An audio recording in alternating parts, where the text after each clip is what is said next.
Super excited today because we've got Wendy Conrad with Your Happy Workplace, the one person on the planet with more energy and excitement than me.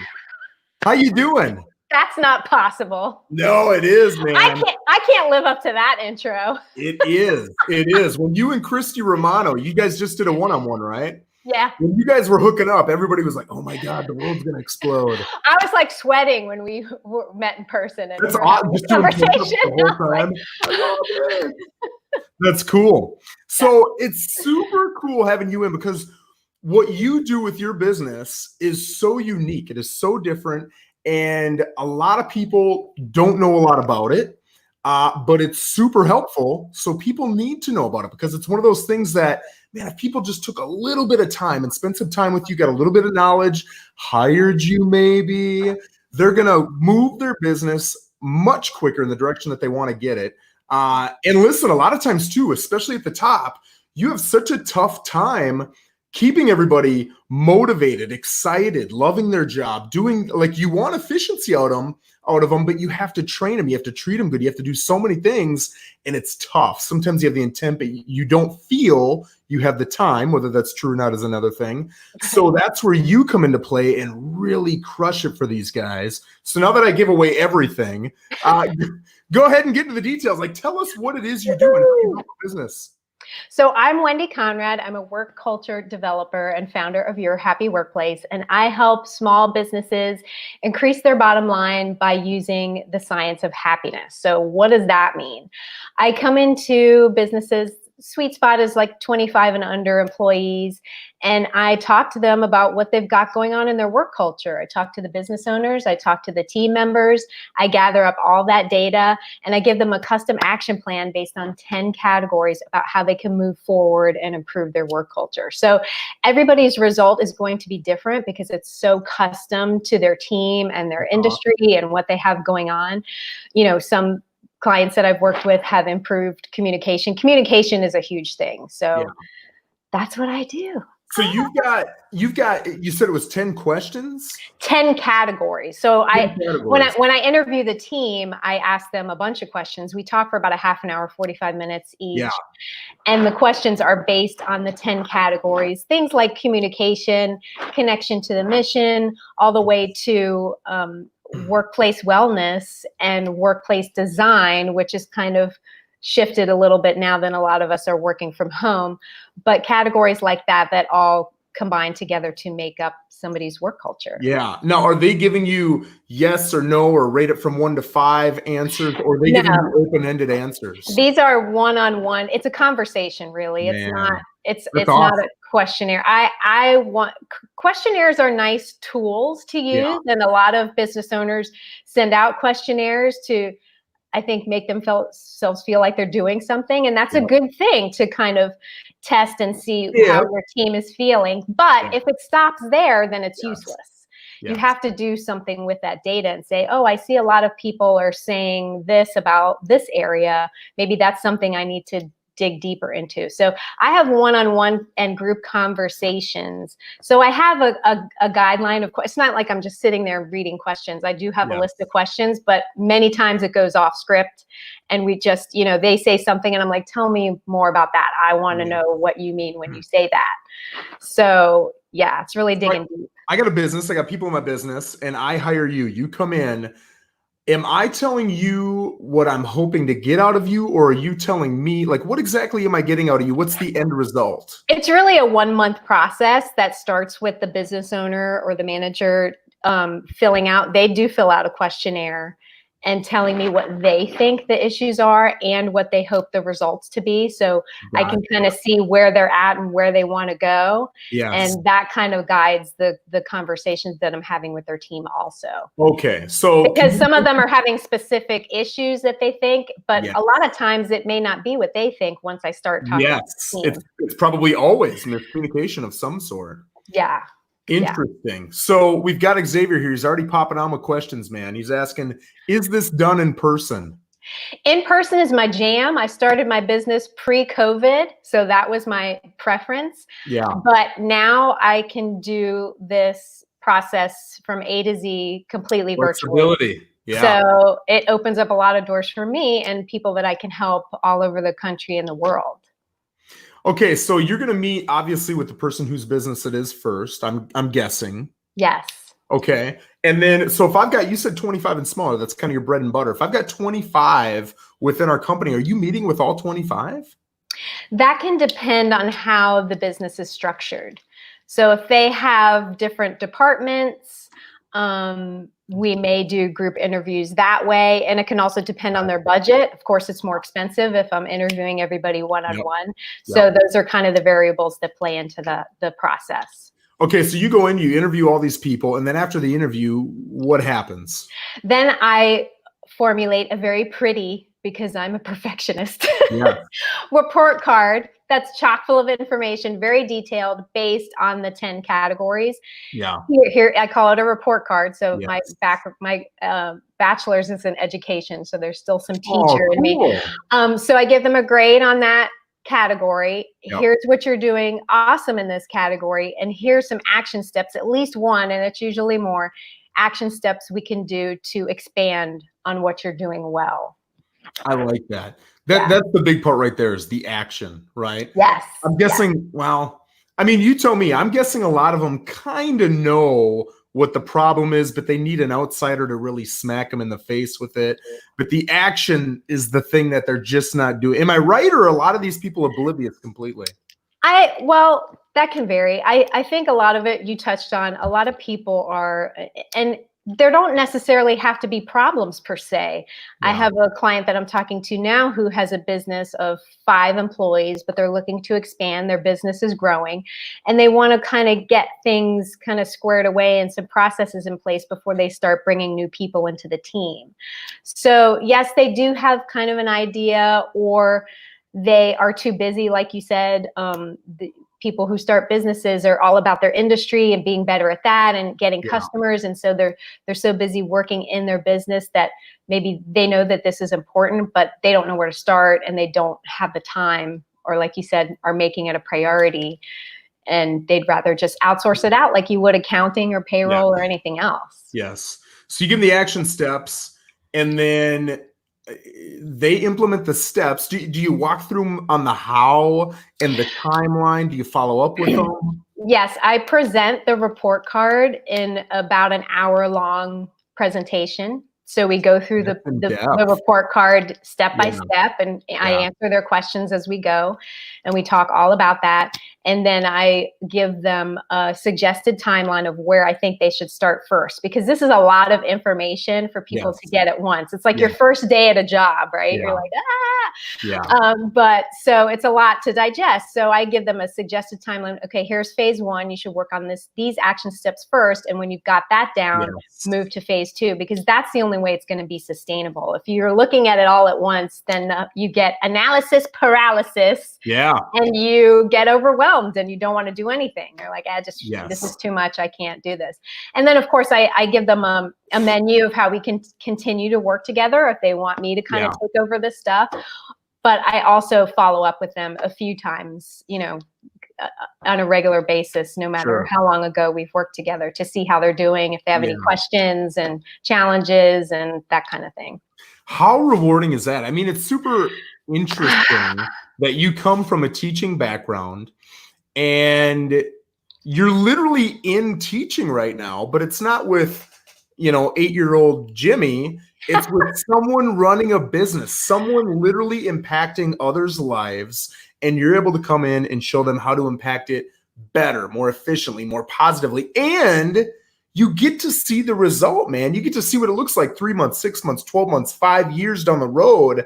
How important is that to you in your compensation? I mean, I always say, for me, the commission's cool. I love the money. Everybody wants the money. But when you get a text or an email and it's just, Joe, we've been with so many realtors, you are so different. I don't remember the commission, but I always remember those texts and those emails. I got to imagine it's the same for you. Yes, and I have so much to say about that because one of the categories I work with my clients is connection to the mission. Yeah. And I am very Yes. connected to my mission. Yes. That fuels everything I do. And I'm getting chills just starting to talk about it. I had a client who had some communication issues and had somebody specifically that they thought, this person doesn't really speak up. We ask them questions. They're not really communicative with us. And after we worked together, I got an email to husband and wife business from the wife who sent me an email. It was a Saturday. And I'll tell you why I remember that in a minute. And she said, we just had our first team meeting since we worked together. And so, this person who they thought was, she spoke up at a team meeting for the first time ever. And that is huge. And that would have never happened if we hadn't worked together. And that may seem like a small thing, but that's where you start to build a foundation. Yeah. Yep. And when I read that email, I started to tear up. And it was Saturday because my husband was outside mowing the lawn. And I ran outside with my phone and I said, look at this email. Yeah. Oh, and he's so like, worth it. I'm mowing the lawn. And I was like, what I'm doing. But that is the reason, because not only for the business owner's sake, but we spend the majority of our waking lives at work. Shouldn't it be fulfilling? Hell yes. Shouldn't it be an inspiring place where we're all working together towards a common goal? We all feel like the work we are doing is purposeful. We all feel like we're seen and we're heard.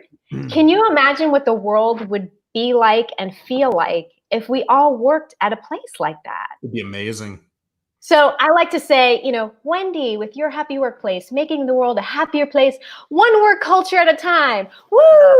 Yeah, I love that. So yes, it is very gratifying to hear feedback from clients and how, that one little thing can seem small, but it's huge. Yeah. So I got a two-part question here. You talked a little bit about the mission. Yes. How many people that you work with at the top don't have a defined mission themselves? And whether they do or not, well, I suppose if they do, don't communicate it well to the people underneath them. If you go ask them, they don't even know what the hell it is. Aha! You get it, Joe. Yeah. Yes. Now, people think, a mission statement. We're a small business. We don't really need that. And it may seem like a formality, but it's really not, for the reason that you just said, because people need to feel purpose in their work. Yeah. So there's a quote, and I'm going to paraphrase it, that really kind of encompasses what I do. And it says something like, if you want to get people to build a ship, don't give them the tools and the materials. Yeah. Show them why they should be yearning for the open sea. Yes. And so that's true. it. If you can not only know your mission, but can communicate it to your team, not just once in a written statement that's in their handbook, but over and over. And that mission may ebb and flow over time. It may evolve over time. It will evolve over time, and it should. And so if you can continuously communicate that, and not just communicate the mission, but how each person's specific role directly connects to that mission, wow, stand back and watch the magic. Yeah, that's pretty amazing. Yeah. So I got to tell you, a lot of people have given me some pretty nice compliments for all the effort I put into social media and all that kind of stuff. I am a complete rookie when it comes to the gifts that you're putting out there. And when I saw those, when you first got into our group and I saw your gifts, I was like, who is this lady, man? I instantly fell down because you are already crushing me on day one. So I've looked into it a little. I'm nowhere near where you're at yet, but tell us a little bit about that journey and how you got into it. And then your big, what is it, 3 million whatever GIF? Joe, how dare you downplay my GIF famous status? I'm not downplaying at all. I'm teasing. I'm saying I am jealous. At this point, drum roll, And if anyone's familiar with gifts, you know what Giphy.com is, and that's where my gifts live. I am currently about to break 42 million views. Oh my God. Okay. Now I did on my gifts. I'm sorry. So yes, come on, please. My bad. So I learned how to make gifts. I took a class and I immediately became obsessed because that's how I am. I'm like a dog with a bone. When I want to learn something new, I go hard and fast until I master it, right? Yeah. So I spent day and night. Look, this was like a 4-hour class. And after that, I couldn't see anything else but making gifts. Yeah. And so I have like 230 something gifts out there now. And one of those stickers got featured on Instagram one day, and that GIF got 27 million views. And so that's how kind of my gifts got out there. But I get texts all the time from people sending me my gifts that they saw somebody else use who doesn't know me in their groups and stuff, saying, "Is this you? This is you, right? There's using your gift." And I'm like, "Yeah, that's me. That's right. That's right." I'm trying to look up. I know you sent me.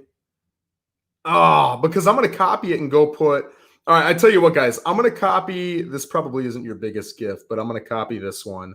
And I'm going to go put it. If you're watching this on YouTube, you got to go to my Facebook page. You can either go to my Joe Rosen personal page or go to the Joe Rosen Show, and you'll see it on there. And I'm going to post one of her gifts. I'm telling you, I'm just so jealous. Okay, this isn't very good showtime here, but I want to get this in because I think if people see this. Do you have it right now on your laptop? If I did a share screen, what do I do? Do I put it in the chat? Do I put a link to it, or how do I share it? You have something that says. Do I put the file from my computer or a link from? I don't know. I honestly don't know. I have no idea. I'm going to do this, man. But baby.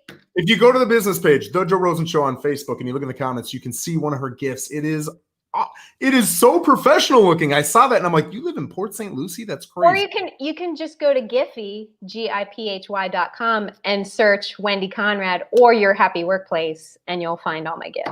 I've never been to Giphy. Why do people go to Giphy? What is it? Good for gifts? I don't question my master who taught me how to make my gifts. Yeah. This is the road she told me to go on. And so that's kind of like where the gifts live. And like if you go to text somebody, Giphy is the platform that, Look at this. She's got millions. Yeah, it's like 230. And they're all sharp. Oh, thanks. And I'm jealous. I'm jealous. Yeah, the class I took is gifuniversity.com. GIF.com. Yeah. And this was the first time she taught the class. And so she's in the process of making this something that you can access anytime. She did the class live when I took it, but yeah, I became immediately obsessed. And so it's fun, man. Yeah. I know this is marketing and branding and your job and everything else, but once you get into it, you really connect with people. And when people see your gifts, don't they immediately lighten up? They're more inviting of you, and it's just more fun. It's definitely a brand thing for me because there are a lot of companies out there that do what I do, and some of them are even local. And they work with larger companies, and not to knock what they do, but I feel like what I do is maybe more approachable for the small business owner, and I have put my little Wendy personality spin on things. And a GIF, which is something you can use in an email, or you can use them in so many different places, that immediately gives people a sense of who you are without having to say anything. Yeah. And that to me is, if I can type all the emails I want, but if I put a GIF in that email and that be the first thing they see, what are the chances they're going to read the content of that email? Yeah. They go way up. It's true. So yeah, and the woman, Rachel K. Albers, who taught this class, her gifts have been on BuzzFeed. I mean, they've shown up on national platforms. So it's no joke. I mean, it's definitely a thing. So that's pretty awesome. That was one of my quarantine babies, I call it. Yeah. I'm going to share two things here. Lucy McGuire says, Wendy Russ Conrad is amazing. Her business model is incredible, and I couldn't think of a better person to run this type of business. Absolutely. And if you're a business owner, you want to improve your workplace culture, you need Wendy. Heart symbol. That's totally true, man. Thanks, Lucy, with your heart symbol. And then here we get another one. Michael says, I need your help. How can I talk to you in person? You got an email you can reach out to you at? Yes, you can email me at wendy@yourhappyworkplace.com, or you can also contact me through my website, yourhappyworkplace.com. So I can't wait to hear from you, Michael. Yeah, I just put it, wendy@yourhappyworkplace.com. Yes. In the comments, you guys can go down there and check it out. And you got a Facebook business page? I assume it's just Your Happy Workplace. Yep, Your Happy Workplace everywhere, Instagram, LinkedIn, Facebook. Pretty awesome. That's pretty awesome. So if somebody wanted to get connected with you right now and get this going, how far out are you? It depends on the size team. Yeah. Because that determines the length of the process, but it's not too, in the next month for sure. Oh, okay. That's not bad at all. Because of the in-depth of the work the detail of the work that I do, I can only do this one-on-one work with a couple businesses a month. Yeah. So, I have other things coming out, like different workshops and a course and those kinds of things. That's awesome. Because there's only one me, and there's a lot of people who need my help. So it feels like there's 7 of you, but I'll take your word for it. It feels like that to me too. Sometimes. Yeah. Well, that's pretty doggone cool. So the whole process. Watch your mouth, Joe. Jeez, this is live TV. What I said, doggone. Doggone's okay, isn't it? Okay. So let's say we got a normal 8 to 10 person business. Yes. Like from the day we get started with you until the day you've been like, Joe, this is what you suck at, fix it. How long does that I don't. That's not my approach. I never say, here's what you suck at. Approach. I lead with the positive stuff. Is that okay? Does that help workplace happiness? So how long does that whole process take? For 8 to 10 person team?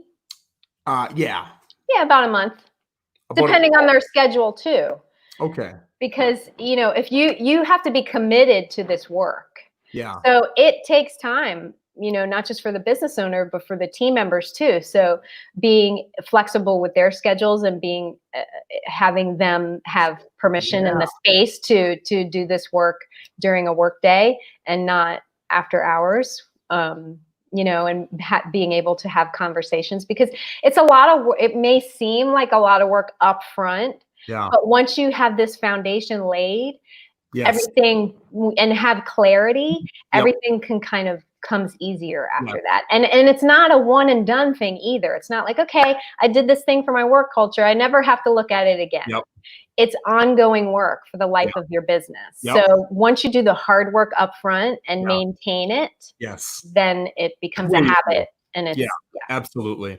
It's just like we've had to implement in our business, because I always want to get in front of 1,000 potential clients a day. Yeah. But if that's all you do, you're always going to offer an average you. You have to just a half an hour, whatever it is, every single day to getting better. You have to do your better process, a better system, a better checklist, a better marketing, whatever. But you've got to work every day on improving, or you're always going to offer average, and you don't want to do that. And I think it's. I don't think there is an average version of Joe Rosen. Is there? No, I don't believe it. I've been working on them so doggone long. Yeah, cover your ears, folks. Yeah. So, okay, cool. So we got, and do you have a website, or you push everybody to Facebook? Yourhappyworkplace.com. What does that look like? What do I do there? It looks awesome. So I have some articles on there that people can read about. Oh, cool. Things that I've written about. I forget. I have maybe a dozen or so on their articles. And I have a page that talks about the process of working together. If people want to learn more about that, they can read a little bit. It has all the categories on there that they can look at. It's got a page for speaking, because, and we've talked about this before, what I do is a conversation and not a 30-second elevator pitch. So I like to do a lot of speaking to groups about what I do and just the message of what I do, because a lot of times just me saying the name of my business, Your Happy Workplace. Sometimes I say it to people and I can see their brains start to short circuit a little bit because the words happy and work are together in the same sentence. Yeah. And that's can be a new concept for a lot of people because we're so socialized to think that work is supposed to suck, that you work hard and hustle and you die. And if you're a boss or you've been promoted from within and you're now a manager, that the only way you're going to get people to listen to is by being a jerk. Yeah. I had to stop. Good job. Yeah, it doesn't matter. You know what I wanted to say. Yeah, there's only 3 people watching. And those are kinds of social constructs that we've been taught and that we accept. True. Yep.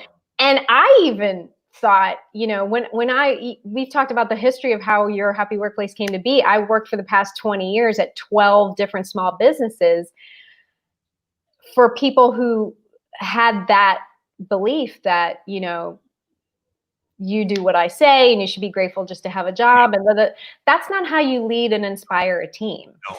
And respect is earned, I feel like. 100%. And so you can lead with empathy and you can be vulnerable and you can also lead a team towards your purpose with doing those things. Yes. And I think with coronavirus and the hyper awareness now of social injustices, being our full selves at work is going to start to be more acceptable. Yep. Because there is no choice anymore. Yep. You can't turn away anymore. Yeah. You have to, and a lot of it comes from people working from home. Our work lives and our home lives have physically intersected. Yes. So the old thought of, don't bring your personal life to work, which is true too. We're not talking about drama here. We're talking about when you come to work, you are a mother or a father or a wife or a husband or a partner or somebody who doesn't have children or somebody who has parents who are ailing in health or somebody who has a partner who's just lost a job or somebody who's being affected at work by social injustice or racial inequality. All of those things, you can't help bring that to work. And those kinds of things should be encouraged because you want those different perspectives because that's going to make your business better. That's going to make your team more creative and have more different points of view and different ideas for your business. Yeah, and going back to what you said, I mean, I don't know if I told you this. I was in the Army for 10 years. Yeah. And your first leadership position is a sergeant. And I was the next rank up, which is a staff sergeant. And I would get sergeants, brand new sergeants underneath me, and they would get soldiers for the first time. And it was almost probably 80% of the time, it went the same way. It was, listen, I'm a leader now. You're going to listen to what I say. You get down and do push-ups. You're going to show up early. You're going to stay late. And I just kind of let them do it because you got to learn through experience. Yeah. I can tell you all day long, but you got to learn through experience. Yes. I give them about a month and let them do that. And at the end of the month, we do, because we always did monthly counselings in the Army, which was phenomenal, by the way. A lot of people hated it, but I think it's great. And I'd always say, like, how are your troops doing? Well, they're not listening to me at all. They're not doing a good job at all. I'm like, interesting. Why do you think that is?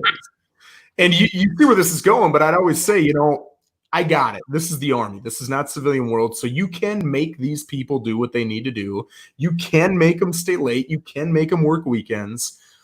But if you do that, they're literally going to do exactly what they have to and no more. Yes. And that's the Army. In civilian world, they're going to quit. Or worse, they're going to stay and take all your data and delete it or sell it to the company. They're going to do something. Yeah. But in the Army, even in the Army, you're going to get very minimal work and you got to put all your time and effort into them. If you just treat them good, if you train them, if you help them, if you come with the right intent, if you always do more than you ask them to do, you lead by action, they feel like they have to produce because they want to make you proud. They want you to be happy with them. And I think all of those things are so critical. But when you first get to that leadership position, if you've never been in a leadership position, a lot of these guys just don't know. And unfortunately, that's the way to learn. And in the Army, we allow them that. In the civilian world, it's a little bit different. It just kind of sucks. Yeah. Or the leader gets fired, or if that leader's the boss or the owner, or the kid of the owner who's now taking over, that can be a really rough experience, man. So it's awesome to have someone like you come in. So we'll end with this. Yeah. Give me the top 2 things that you either think are most helpful or that you see the most businesses struggle with, that if they fixed it, they would have a better, happier workplace. I'm going to give you the top 3 things, and I'll go fast. So I can squeeze in that third one. Get extra credit, baby. This is what I call the work culture ice cream sundae. Cool. Because a lot of people think, oh, if I'm going to improve my work culture, I'll just buy a ping pong table and some bean bags and people will love me, right? Yeah. No. Take the bean bags out of your shopping cart, because if you don't have these 3 things, bean bags ain't going to matter. Okay. So the first thing is trust. That's important. You have to have trust with your team, and that's a great thing to talk about now when people, I think, who've been resistant to allowing their team to work from home, trust is a big thing. You hired them. You got to trust them. Yes. The second thing is fairness. And I could go in a gazillion different directions with that one, especially now when we can talk about equity in the workplace. But if you're not being fair, I've seen workplaces that, are let a salesperson get away with murder because they're bringing in dollars. Yep. That's not fair. The third thing is listening. And that is huge. And the one tip I like to give people who want to get started on improving their work culture is just to ask this one question of their team. And that is, how can I help you do your job better today? Yeah. 100%. Simple, impactful, but not just to ask the question for lip service. Then you have to listen to what they're saying. Yep. Because your team can help. You're all there for that common purpose. Yes. And so asking that one thing on a regular basis, not just once a year, a regular basis of everyone on the team, watch the magic happen, people. Yeah, I've got a little rougher version of that. We have team Zoom calls every Monday, Wednesday, and Friday.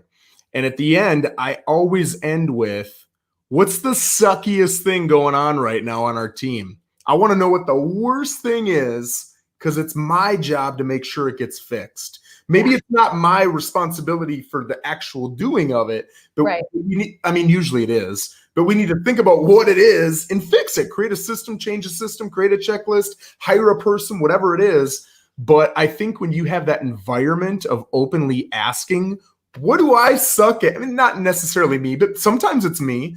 What challenge do you have? And just tell me, the more you tell me the criticism, that's like free coaching, I don't get, I do. If you can get your ego out of it and you just take criticism as thanks for the free answer I didn't see. I appreciate it. I don't know how you can look at it any other way if your true desire isn't to look good, it's to be good. You said a mouthful there, buddy. You fire me up, man. Yeah. So what are you doing on the floor? I'm going to go do some push-ups after this. Yeah, I'll do push-ups. Don't let me, man. What are you doing for the 4th? I don't think I could do one push-up. What am I doing for the 4th? Yeah. I'm loading my dogs up with hemp cookies, and I'm turning up the TV really loud and try and survive the fireworks like I do every year. You don't like fireworks? I don't mind them. My dogs. The dogs, yeah. And I don't like leaving them alone when I know the neighborhood every year has fireworks. It seems like every year they've added another holiday to light off fireworks. So I just hold them. I give them some, CBD cookies, and we sit on the TV and watch really loud TV and pretend like it's not happening while they think the world is coming to an end. Oh. So if that's not sad, I don't know what is. And they'll never know what it even is. No. Wild. All right. Well, on that note, thank you so much. I sincerely appreciate it. Listen, guys, if you have not met Wendy, get in touch with her. She is extremely approachable, obviously easy to get in touch with. She'll sit down, do coffee, lunch, a Zoom call, whatever it is, and get your business where it needs to go. And I can tell you from experience, she is making money. but she does this because she loves it. This is not a grind it out job. This is obviously what you're passionate for. So it's really cool to see you succeed at this. It's really cool to see your passion for it. And it's really cool to see all those rewarding tales you get at the end, like that one when your husband was mowing the lawn. That's pretty cool. Pretty cool. All right. Well, thank you much. I appreciate it. You have a good one. Thank you, Joe. It's great to be here. All right. Take care.